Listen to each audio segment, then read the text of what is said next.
Hello everybody from Eastern North Carolina. If you are new, thank you and welcome. Consider subscribing and like this video if you do like it. The subject of today is feed. If you're raising animals or house any kind of production animal, feed will be important to you. And we're going to just have a little conversation about what it takes to feed our animals through the winter. First, I have a gift for our livestock guardian dog in training. I was standing out here yesterday. From time to time, we will get a stray dog going through. We actually have one stray dog. It's not stray. It's a dog down the road that comes through every day. It's a little wiener dog. Will go to every driveway along this road and bark for a while, and then eventually he ends up going home. However, yesterday, one of the foxhound looking dogs went into our neighbor's yard, which we can see from here. Their yard used to be part of this property and then was cut out. So when that happened, Aspen, our Great Pyrenees puppy, went trotting right up to the fence, and these fences are electrified, and those hounds never really bother us. So she went right up to the fence, stood up really big and tall, her tail was in the air, and she just barked and barked as loud as she could till that hound went on his merry way. I was very impressed with her. It kind of gave me goosebumps, so I decided she needs her own collar. She actually inherited, she's borrowing a collar from one of our goats.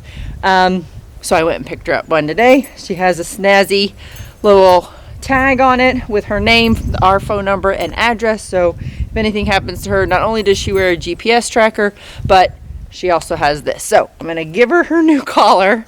The goats are staring at me like I'm going to feed them. And then we are going to talk about feed. Hey ladies. You know it's way too early in the day for food. Hey, Aspen. No, this isn't for you, Hazel. Oh my goodness, you're gonna knock me down. Hey, sweet girl. How you doing, huh? I got you something. Come here. Come on. Let's go. Big girl. You're such a good girl. You're such a good girl. Hey, Suki, don't. Hey, excuse me. That's not food. Come here.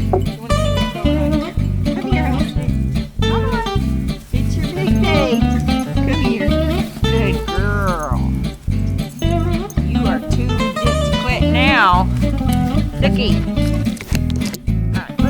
stop eating the camera. Hazel. Hey, we're trying to do a ceremony. Nope, not you either. Nope, can we not? Suki. Hey,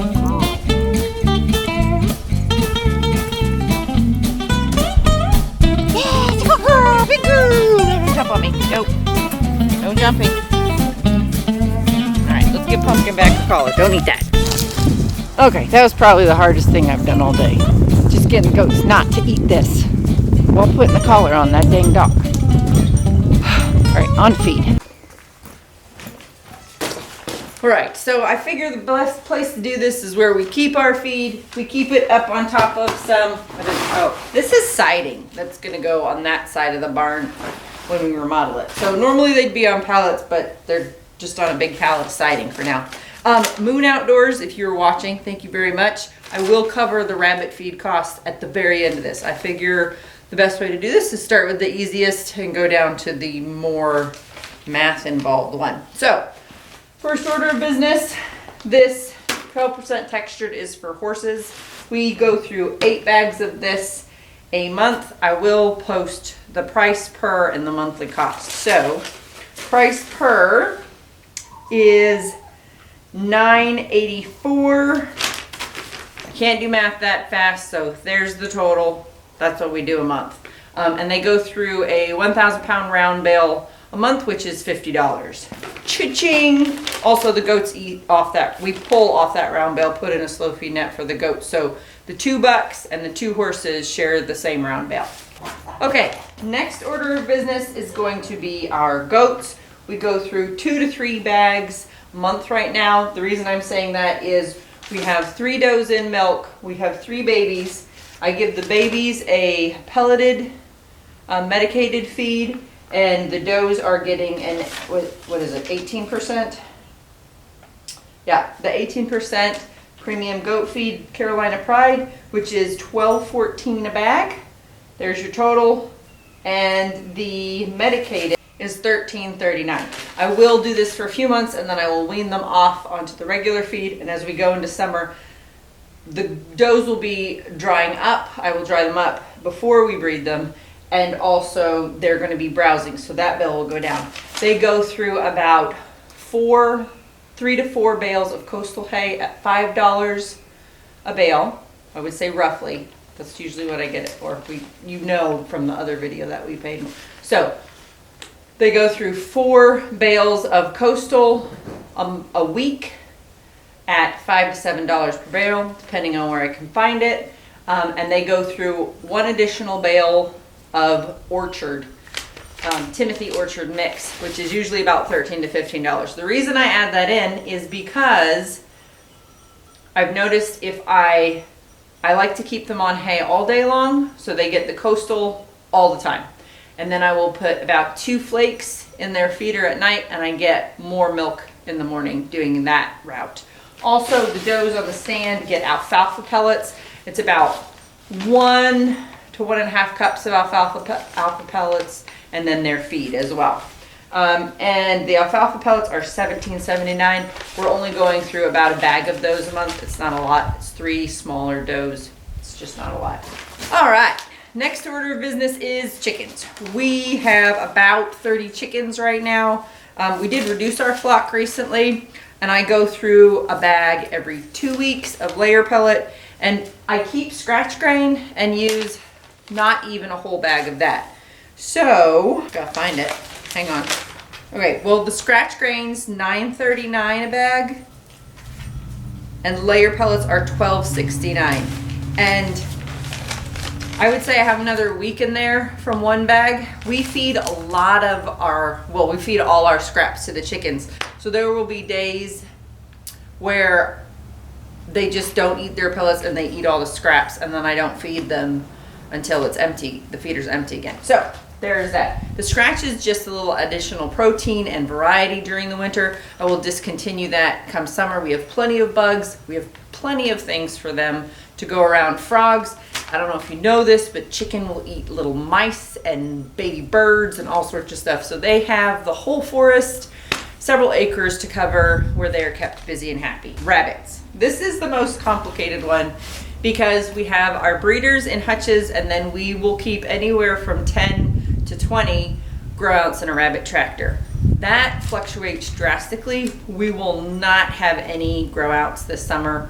We had some losses last summer, our first number of breeding rabbits. So I've just said basically after June, we're just not gonna have any more, and then we'll breed for fall. So we go through 2 to 3 bags of rabbit pellets, and in the summer, we'll get all the way down to about a bag a month.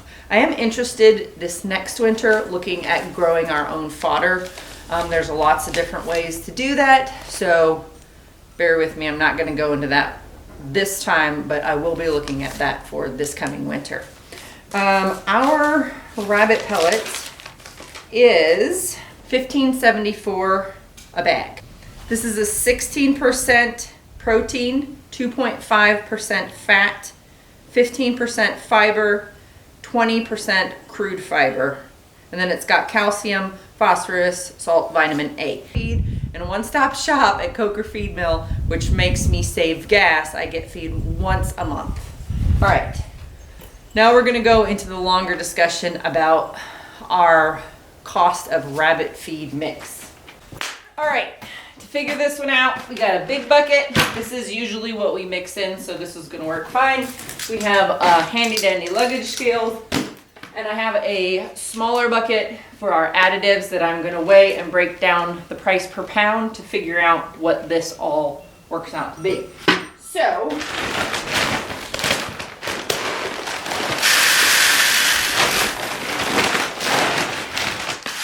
I usually fill this about 3/4 of the way full. We're gonna go right with 18 pounds. 18 pounds of feed. And then I will add black oil sunflower seeds, which with this litter I have noticed they're just not eating it. It's staying in the dish, so I have reduced. So we're gonna say 2 pounds of Boss. Calf manna.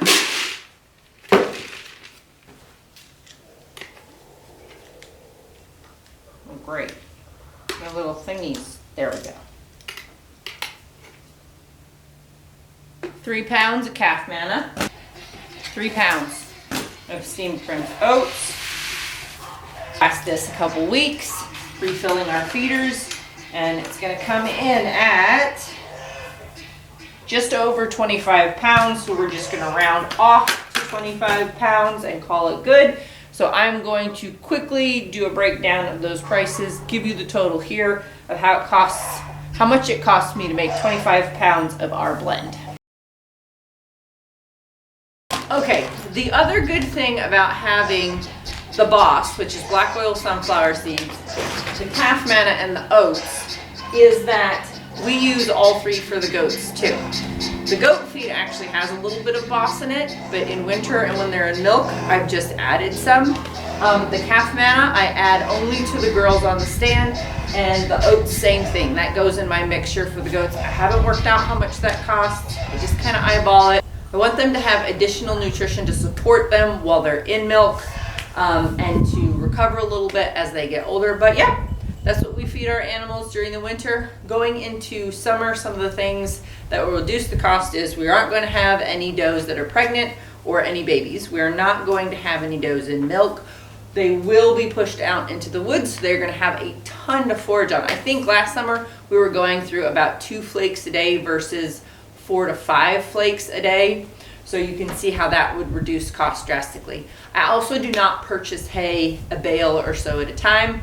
I go and spend $300. I get 6 months of round bales. When I get my square bales, I'll usually get around 20 plus of square bales. You can see that lasts me a month or 2, depending on the season. So it works out. The more you can buy at once, the better. I only store 1 month of feed. I go once a month, attend the flock swap, load up on feed. After 6 weeks, feed starts to lose its nutrition. I know there are a lot of people who store a lot of feed and they're very comfortable with it. I am not. This feed comes straight from the mill into my animals, and I am happy to keep it fresh. The nutritional value on the tag, I want to go into them. So we only store 1 month. We do store hay, and I'm trying to figure out how to store even more hay over a longer period of time. The thing about our area is the heat and the humidity. I have to keep it dry. We have a big breezeway, which is wonderful for airflow. However, it doesn't help me with airflow if the air that is flowing is wet. So I will be looking and learning about more hay storage over the years, improving this barn so that we can increase our hay storage. But for now, we're able to store a couple months at a time. The round bales store just fine. The outer layer might get a little icky, but it's packed so tight, you just rip that off and the rest of it's good. So I hope you enjoyed this video. Thank you for getting through the entire thing. If you have any questions or you have any suggestions about feeding, especially in the fodder department, developing fodder, not so much for the chickens. I mean, their bill almost goes to about 15 bucks a month to keep anywhere from 30 to 50 chickens when it's summer. But in the winter, if you grow your own fodder for your chickens or your rabbits, I would love to hear more about that. So take care. I will see you on the next video.